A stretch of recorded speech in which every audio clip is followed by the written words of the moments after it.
কিয়ামতের মাঠে মহান আল্লাহ তাআলা প্রতিটি মানুষের ইহকালের হিসাব নিকাশ করে মুমিন বান্দাদের জান্নাতে প্রবেশ করাবেন এবং পাপী বান্দাদের জাহান্নামে নিক্ষেপ করবেন। তবে আল্লাহ পাক কিছু ব্যক্তিদের কোনো হিসাব নিকাশ ছাড়াই জান্নাতে প্রবেশ করাবেন। জান্নাত চিরসুখের জায়গা। সেখানে আরাম আয়েশ, সুখ শান্তি, আমোদ প্রমোদ, চিত্ত বিনোদন ও আনন্দ আহ্লাদের চরম ও পরম ব্যবস্থা রয়েছে ভোগ বিলাস ও পানাহারের ব্যবস্থা। জান্নাতের অধিবাসীগণ যখন যা কামনা করবেন তাদেরকে তাই দেওয়া হবে। তারা কোনো কিছু পাওয়ার ইচ্ছে করলেই পেয়ে যাবেন। তাদের কোনো আশা ইচ্ছে প্রত্যাশা অপূর্ণ থাকবে না। সেখানে সবাই যুবক হয়ে বসবাস করবে। যত ধরনের ফল ফলাদি, খাদ্য খাবার পানীয়, দুধ মধু, সুস্বাদু খাবার সব খেতে পারবেন। ভোগবিলাসের সকল উপায় উপকরণ বিদ্যমান। সেগুলো স্বাদ ও গন্ধে অপূর্ব হবে।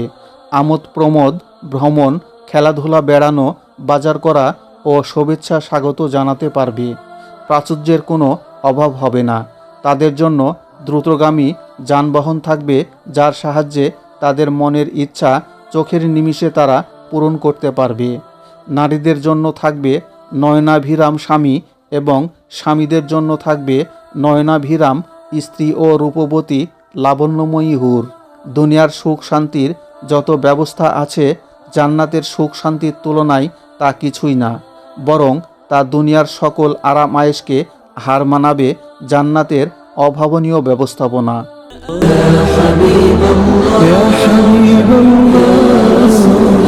জান্নাতে জান্নাতবাসীরা প্রতি জুমাবারে বাজারে মিলিত হবে এবং জান্নাতে জান্নাতবাসীদের রূপ সৌন্দর্য বৃদ্ধি পাবে। মুসলিম, আনাস রাদিয়াল্লাহু তাআলা আনহু। জান্নাতের স্তর হবে 100টি এবং জান্নাতের সর্বোচ্চ স্তর জান্নাতুল ফেরদাউস। যখন তোমরা আল্লাহর কাছে জান্নাত চাইবে তখন জান্নাতুল ফেরদাউস চাইবে। তিরমিজি, ওবাই ইবনে সামেদ রাদিয়াল্লাহু তাআলা আনহু। তারা সেখানে সুখী সুন্দর দাম্পত্য জীবনযাপন করবে। মানুষ সেখানে পেশাব পায়খানা থেকে মুক্ত থাকবে এবং নারীরা ঋতুমুক্ত থাকবে। এক কথায় পরম ও চরম শান্তি বলতে যা বোঝায় তা সবই জান্নাতে পাওয়া যাবে। জান্নাতের একটি গাছের নিচের ছায়ায় কোনো সাওয়ারি যদি 100 বছরও সাওয়ার করে তবুও তার শেষ প্রান্ত পর্যন্ত পৌঁছতে পারবে না। বুখারী, মুসলিম। আবু হুরায়রা রাদিয়াল্লাহু তাআলা আনহু।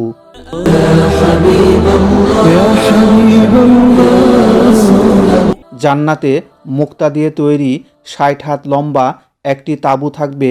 জান্নাতের পাত্র ও সামগ্রী হবে সোনা ও রূপার। বুখারী, মুসলিম। আবু মুসা রাদিয়াল্লাহু তাআলা আনহু। জান্নাতবাসিনী কোনো নারী হুর যদি পৃথিবীর দিকে উকি দেয় তবে গোটা জগৎ আলোকিত হয়ে যাবে এবং আসমান জমিনের মধ্যবর্তী স্থান সুগন্ধিতে মোহিত হয়ে যাবে। তাদের মাথার ওড়নারও গোটা দুনিয়া ও তার সম্পদ রাশি থেকে উত্তম।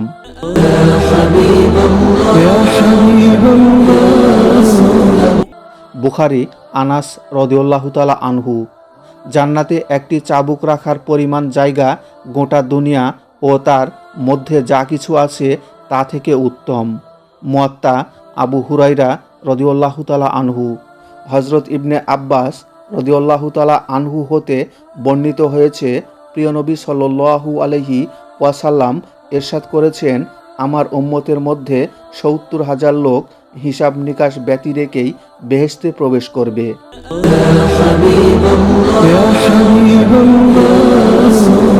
তারা হলো মন্ত্রতন্ত্র দ্বারা ঝাড়ফুঁক করায় না, অশুভ লক্ষণাদিতে বিশ্বাস করে না এবং তারা শুধু তাদের প্রতিপালকের উপর নির্ভর করে। বুখারী ও মুসলিম। এই হাদিস দ্বারা প্রমাণিত হয় যারা সুখে দুঃখে সর্বাবস্থায় একমাত্র আল্লাহর উপর আস্থা রাখে, অবিচল বিশ্বাস স্থাপন করে, তারাই আল্লাহর প্রিয় বান্দা। তবে চিকিৎসা করা সুন্নাত, কারণ নবী করিম সাল্লাল্লাহু আলাইহি ওয়াসাল্লাম নিজেও অসুস্থ হয়ে চিকিৎসা করেছিলেন। রাসূলুল্লাহ সাল্লাল্লাহু আলাইহি ওয়াসাল্লাম এর উম্মতের মধ্য থেকে ৭০,০০০ ব্যক্তি বিনা হিসাবে জান্নাতে যাবে। আহম্মদ, তিরমিজি, ইবনে মাঝা, আবু উমামা রাদিয়াল্লাহু তাআলা আনহু।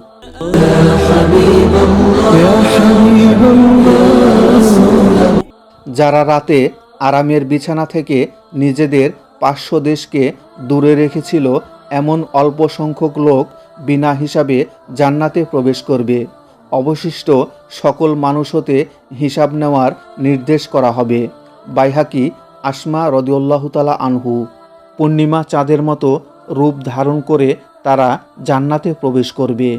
মানুষ সুখ পেতে চায়, তাই পরম সুখ লাভের প্রতিযোগিতায় অবতীর্ণ হওয়া উচিত। মহান আল্লাহ তাআলা আমাদেরকে নেক আমল করার তৌফিক দান করুন। আমিন। يا حبيب الله يا حبيب الله يا رسول الله يا رسول الله يا حبيب الله